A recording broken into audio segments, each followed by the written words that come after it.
Good morning students, this is your maths period and we have finished chapter number 7, cube and cube roots. Okay, so today students we are going to start a very new chapter that is comparing quantities. Okay, यहाँ पे हम लोग एक new chapter start करने जा रहे हैं that is chapter number 8, comparing quantities. मैं आपको बता दूं you know that what is the mean of comparing quantities, क्या मतलब है इस बात का? Comparing quantities means compare of two things, दो चीज़ों का कंपेयर करना, two quantities का कंपेयर करना, वो ऑब्जेक्ट कुछ भी हो सकते हैं, ठीक है। जब आप दो चीज़ों का कंपैरिजन करते हैं तो इसको आप बोलेंगे कंपेयरिंग क्वांटिटीज। सो मैं आपको इसको एक एग्जांपल से समझाता हूँ बच्चों। If you have a basket and that contains two type of fruits, जिसमें दो तरह के फ्रूट्स हैं, 20 apples in that basket and 5 oranges in it. उसमें 20 एप्पल हैं और 5 ऑरेंजेस हैं। Then what will be the ratio of the number of oranges to the number of apple? जो ऑरेंजेस का रेशियो है वो एप्पल से कितना होगा? That is your problem. So कैसे फाइंड करेंगे बच्चों? यहाँ पे आपको पता है टोटल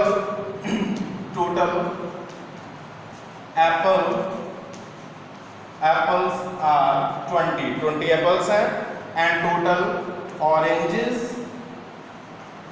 are 5. so रेशियो बच्चों फाइंड करना था। रेशियो किस बात का फाइंड करना है? Ratio of the number of oranges to the number of Apple.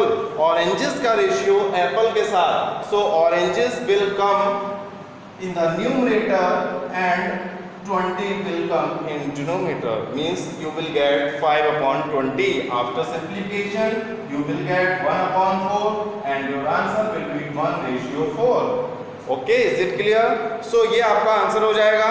it means number of oranges, आप देख रहे हैं यहाँ पे number of oranges is 1/4 of the number of apples। यहाँ पे 1/4 हो गया।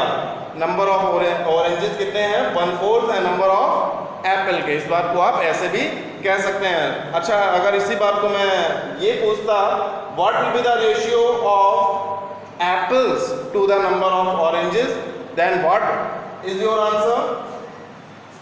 तब आपका आंसर क्या है? तब आपका आंसर होगा, your answer will be 20 upon 5 and you will get 4 upon 1. so ratio will be 4:1. is it clear?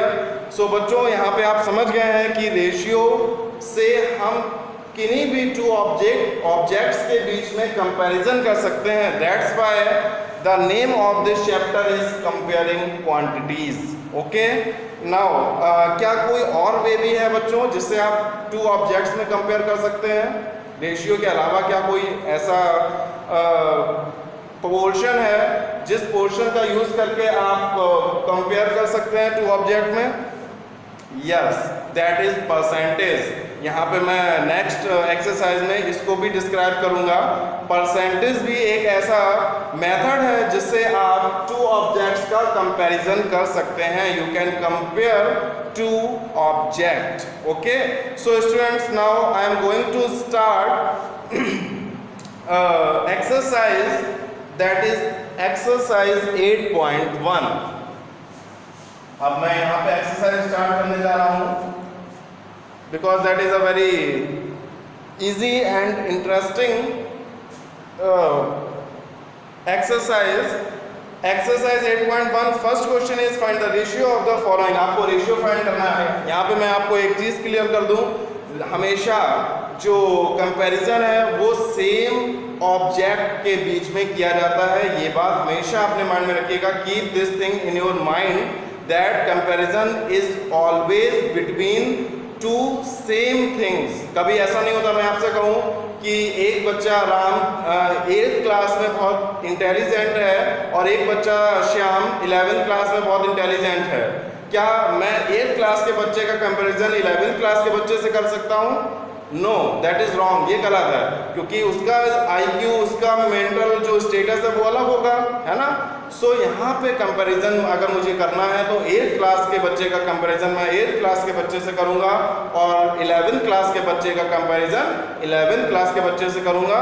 Means अगर आपको कंपैरिजन करना है 2 नंबर्स में, सो अगर फर्स्ट नंबर का यूनिट मीटर है तो सेकेंड नंबर का भी unit it should be metre, it must be metre. अगर एक नंबर का यूनिट पैसे में दिया है तो दूसरा भी पैसे में होना चाहिए। So your first question is speed of a cycle 15 kilometre per hour to the speed of scooter 30 kilometre per our.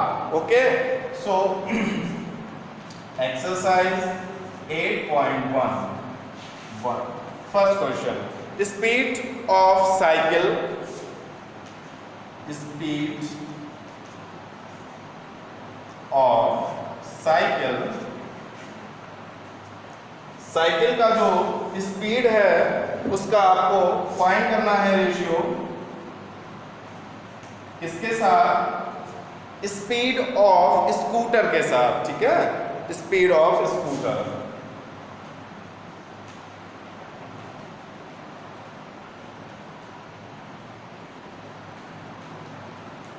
तो बच्चों speed of cycle is, cycle की स्पीड कितनी गिवन है आपको, 15 किलोमीटर अपॉन, रेशियो मीन्स होता है fraction, ठीक है, रेशियो को आप अपॉन में लिख सकते हैं। सो 15 अपॉन 30, आफ्टर सिंप्लीफिकेशन आप इसको 5 से कट करेंगे, you will get 5 3 are 15 and 5 6 are 30, then क्या मिलेगा आपको, you will get 3 upon 6 again by 3 से कट करेंगे, 3 1s are 3, 3 2s are 6, so you will get 1 upon 2, so your answer will be 1:2.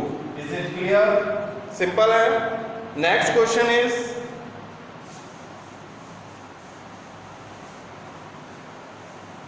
अब यहाँ सेकंड क्वेश्चन में आपको बताना है, फाइंड करना है ratio between 5 metre to 10 kilometre, 5 metre to 10 kilometre. यहां पे बच्चों देखिए ये मीटर है and that is in kilometre. The unit of both numbers must be equal, same होनी चाहिए, मस्ट बी सेम, ठीक है। तो या तो आप मीटर को किलोमीटर में चेंज करें या फिर आप किलोमीटर को मीटर में चेंज करेंगे। सो मैं यहाँ पे मीटर एज इट इज रहेगा, किलोमीटर को मीटर में चेंज करूंगा। So 1 kilometre is equal to 1000 metre, so you will multiply by 1000 and it will be converted into metre, ये मीटर में चेंज हो जाएगा।